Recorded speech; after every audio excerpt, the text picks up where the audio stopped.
สวัสดีครับพวกช่องเออีกแล้วนะครับวันนี้นะครับมาบอกนะครับชิ่งยุ่งนี้เนี่ยน้ำมันแพงโคตรนะเราก็ต้องทำทุกวิถีทางเพื่อที่จะประหยัดนะครับประหยัดนิดประหยัดหน่อยก็ได้นะครับผมต้องบอกกันเลยนะครับตัวนี้เนี่ยถ้าเปลี่ยนตัวนี้นะครับมันสามารถประหยัดไปได้ถึง 10% เลยนะครับ10% ในชั่วโมงนี้ก็พอสมควรเลยนะครับเราไปดูกันเลยครับนี่นะครับงานประมาณนี้เนื้องานนะครับตรงนี้นะครับค่อนข้างจะมีความคมนิดนึง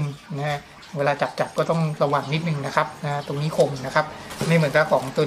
นี้จะเป็นแบบไม่คมแต่ว่าเราไม่ได้ไปถูกมันบ่อยหรอกครับตรงนี้เฉพาะตอนเปลี่ยนอย่างเดียวนะครับต้องจับระวังนิดนึงเดี๋ยวเราไปลองเปลี่ยนกันเลยนะครับ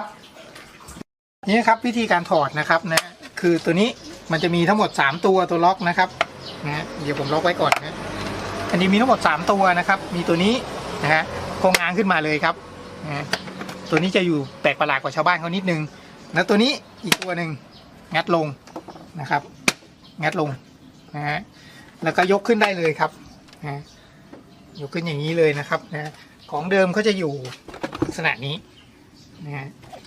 ปิดอันนี้ไว้ของเดิมอยู่นี้นะครับเราก็มาเปลี่ยนเอาตัวใหม่ใส่เลยนะครับเรามาดูกันว่ามันลงได้พอดีไหม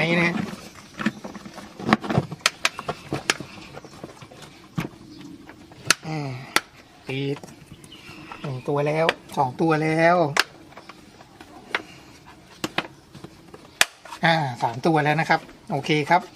ไม่รั่วไม่อะไรแล้วนะครับก็เรียบร้อยแล้วครับสำหรับการเปลี่ยนร้อยแล้วนะครับสำหรับการเปลี่ยนกองถ้าของเดิมมันเน่ามากแล้วนะครับถ้าอย่างเงี้ยสภาพนี้เป่าไม่ออกแล้วนะครับถ้าสภาพที่ยังขาวๆอยู่บ้างยังเป่าได้ยังไปเป่ากับลมได้นะครับถ้าสภาพนี้มันเป่าไม่ได้แล้วนะครับก็ควรจะตัดสินใจเปลี่ยนนะครับโฉนดราคาส่งแล้วนะครับไม่เกิน200นะครับตัวนี้ถูกครับสรุปนะครับเราก็ควรเปลี่ยนไส้กรองนะครับเป็นประจำหรือดูสภาพนะครับถ้าไม่งั้นก็เอาออกมาเป่าก็ได้นะครับถ้าสภาพมันยังไม่เน่ามากถ้ามันเน่ามากก็พิจารณาเปลี่ยนเลยนะครับบางรุ่นบางตัวนี่ถูกนะครับแค่100 กว่าบาทบางตัวก็แพงนะครับแล้วแต่ยี่ห้อรถแล้วแต่รุ่นนะครับซึ่งเราจะต้องหมั่นทำความสะอาดมันเป็นประจำนะครับไม่เช่นนั้นเนี่ยมันจะดูดอากาศไม่เข้าพอดูดอากาศไม่เข้าปั๊บมันจะต้องฉีดเชื้อเพลิงเพิ่มนำพาไปสู่การกินน้ำมันนะครับหวังว่าทุกคนคงหมั่นเช็คหมั่นตรวจดูนะครับถ้าสภาพมันยังดีอยู่นะครับก็ไม่ต้องเปลี่ยน